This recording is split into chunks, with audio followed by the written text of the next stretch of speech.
Note: all the elevated languages have got a standard as well as non-standard form of a language. देखें दुनिया दुनिया में जितनी भी एलिवेटेड लैंग्वेजेस है उसके पास standard and non standard form of a language मौजूद होते हैं। Standard and non standard variety of a language मौजूद होती है। दुनिया में जितनी भी एलिवेटेड लैंग्वेजेस है एलिवेटेड के पास होती है, नॉन एलिवेटेड के पास नहीं होती है। तो इसको फर्दर मोर डिटेल से एक्सप्लेन करने के लिए let's go ahead to explain further more in detail. Number first, standard vs non-standard language. Number first is standard language or formal language. देखिए स्टैंडर्ड लैंग्वेज को फॉर्मल लैंग्वेज भी कहा जाता है। तो आज मैं आपको standard and VS non standard language के बारे में बताऊंगा और इस दोनों के बारे में डिफ्रेंशिएट भी आपको बताऊंगा। तो नंबर फर्स्ट है standard language. It is also called formal language. Standard language को हम फॉर्मल लैंग्वेज भी बोलते हैं। The official variety of a language is said to be the standard form of that particular language. देखिए जिस भी particular language का आप एग्जांपल ले लें तो ये क्या होती है स्टैंडर्ड लैंग्वेज, ये वैरायटी ऑफ अ लैंग्वेज होती है। ये वैरायटी कौन सी होती है? ये superior official variety of a language होती है। किसी भी लैंग्वेज को ऑफिशियल इदारों में यूज़ किया जाता है और न्यूज़पेपर्स में उसको यूज़ किया जाता है तो उसको हम स्टैंडर्ड लैंग्वेज कहते हैं और standard form of formal language भी कहा जाता है। Number second point, standard language is the ideal form of a language.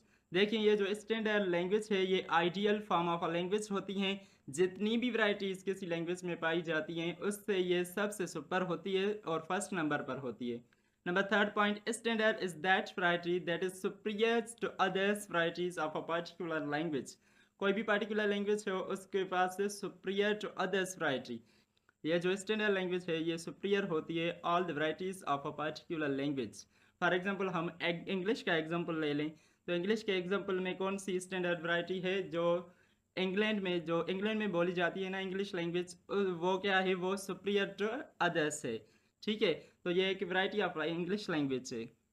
तो for example the English language is a language of UK. The actually ancient of British language is Englandian people.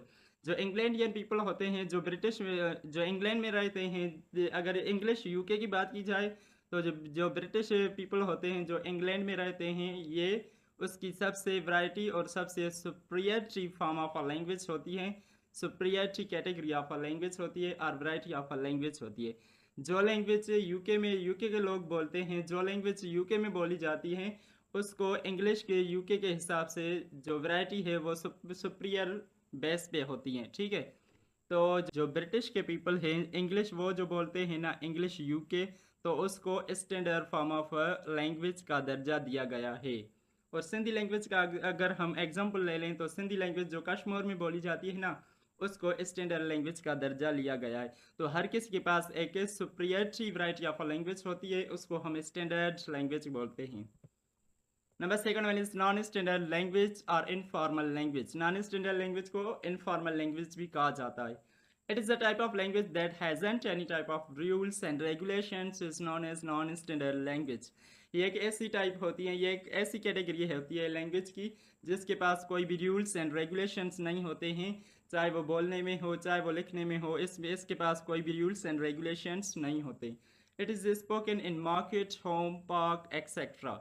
ये spoken की जाती है market में, home में, park में, जिसके पास से कोई भी रूल्स एंड रेगुलेशंस नहीं होते।